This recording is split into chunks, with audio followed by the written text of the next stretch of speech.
some people may not know me, some already do. My name is John Delvecchio, and I put cornering coach in parentheses because there's a lot of motorcycle training out there. There's a lot of different things that people do. And my little thing is I want to work on the cornering. That's sort of where I want to put my focus when I do these. There's, is not to duplicate a lot of what's out there, and it's what I'm interested in. I opened Street Skills in 2015 as a New York State licensed driving school, and I primarily do motorcycle training through there. I do not have a site, okay? So it's more coaching tours and online and things like that. And the Cornering Confidence program is sort of my baby. That's what I've been working on for these past 6 years. You could actually say I've been working on them longer than that when I first started coaching in 07. But that's a little bit about me for those of you who don't know who I am. Okay, so I want to make a quick disclaimer before we get started. All right, so the first thing I want to point out is that these are my observations and experiences. Okay, so I taught the license waiver course, as a coach for 10 years. I've been operating my own school, the Cornering Confidence program, and so I kind of had been having a foot in both worlds, and so that's sort of where that's how I bring these experiences and my observations. Also, I 100% back the basic training license waiver courses, and I'll refer to basic training mostly in this presentation as the license waiver courses, because we know there's several different curriculums, and I'm not going to name any curriculums. I'm going to make assumptions that you can, they're broad, but specific as well to certain ones that I've been trained in. Now, I'm not making a case against the basic courses. There's a lot they get right. They're really good at preparing riders with little to no experience, and basic training can take a rider very far. All right, so if you want to be a very conservative rider, you can go very, very far on basic skills and enjoy motorcycling just as much as someone who likes to go a little faster. I also have found that the cognitive skill development and traffic management is very hard to beat outside the waiver courses. I mean, they really can handle a lot of those mental things and how to interpret traffic probably better than anybody. And that's probably why you don't see a whole lot of additional training in traffic management and those kind of things. Now, why this topic? Well, I'm interested in it. Okay, so I have this inquisitive mind, and in my experience, in my experience coaching track days and coaching tours, many experienced riders simply recite and perpetuate misconceptions perhaps learned in the waiver courses far into the future. They don't do it on purpose. It's just that there's a tendency to repeat for many years what was taught in a basic course. Now,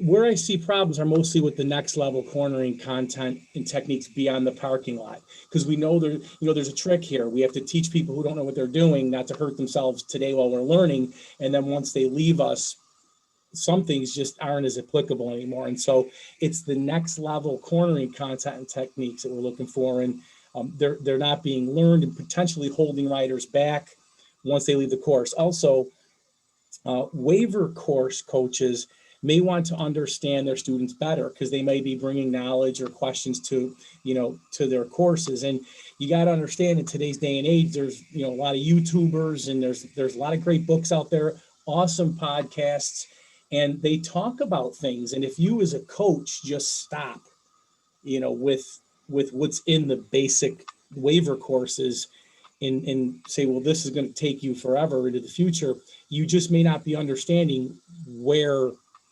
the students are coming from.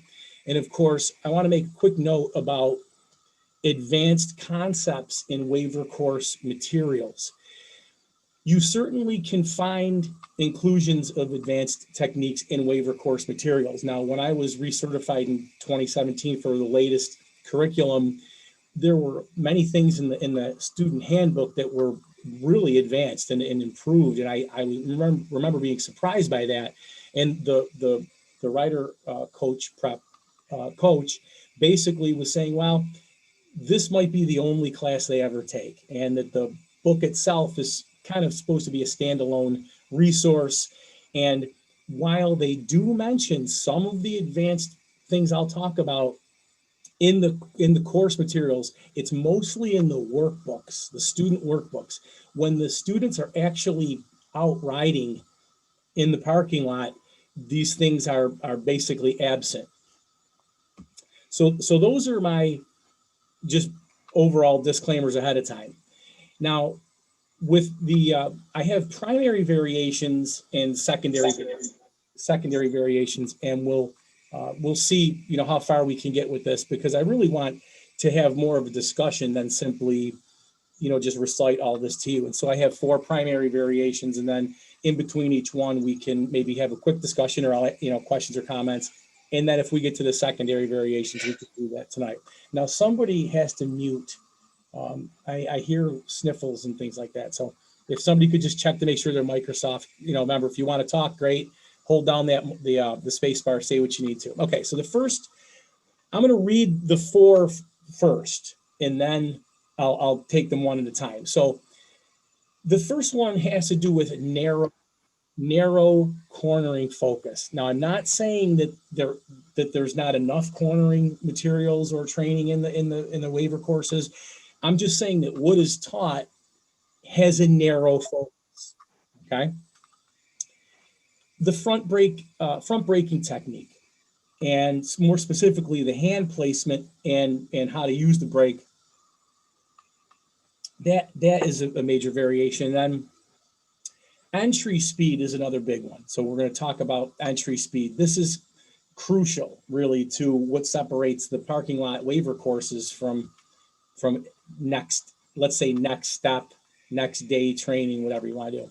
And of course, braking and curves. All right. So we've all heard, many times, never use your brakes in a turn. And we've said it many times as coaches, if you're coaches out there. So these are the primary variations. So we're going to take the first one, then I'll just open up for questions if there are any in between. If you don't have questions, no problem. The chatting feature probably works just as well, but it's just easier just if you hit the unmute.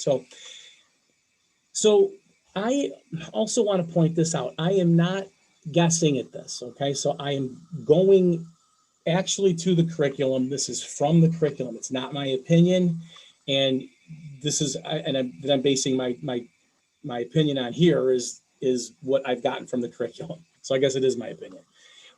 So the goal of the waiver courses explicitly state it's to provide the fundamentals, right? So, anything you do, I think an airplane pilot, they fly, before they can fly with gauges, they have to be flying by sight or whatever. And so we have to walk before we can run. This is your walking class.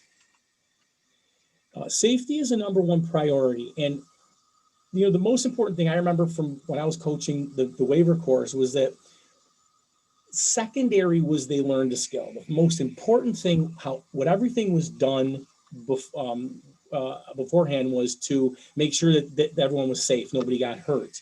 And you really need that, when you're handling this machinery, when people aren't familiar with it. And so that really takes a big chunk of the priority of what we're doing in these waiver courses, is making sure people go home at the end of the day without anything broken. Now,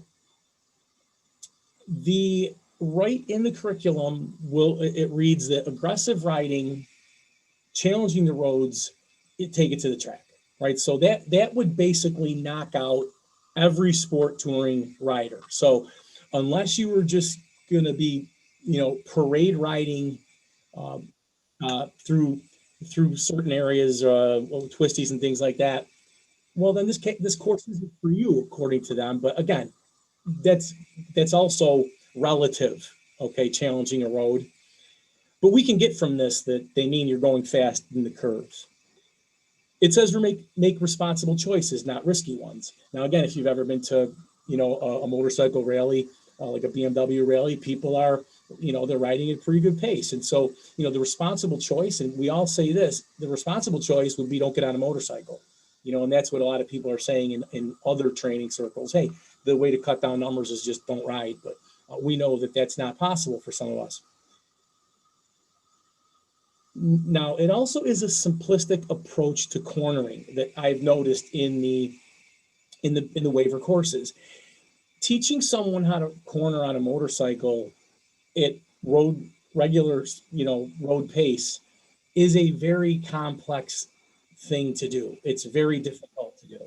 And so we really don't have much choice when we do this. We teach them the three parts of a curve. We teach them, basic line theory, the slow look press roll technique. And then, of course, we go out in the parking lot and practice it at parking lot speeds. And of course, this was interesting to me. The knowledge test questions confirm, that the focus really isn't on the cornering per se, because if I think there was something like in level 1 there was 20% questions, 5 questions on cornering. Level 2 test there was 6 questions on cornering, and so you would have 20% and 23% in the different level classes. But then if you looked at the actual question itself, it was repeated. Sometimes in the same test, it was the same question, just worded differently.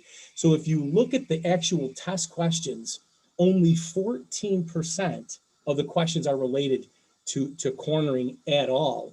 And I'm not saying this is good or bad. I'm just saying this is what I've noticed in the curriculum. And so the knowledge test also does confirm what I said earlier, that cognitive skills and traffic focus are the strength of this course, and really, of the basic waiver courses.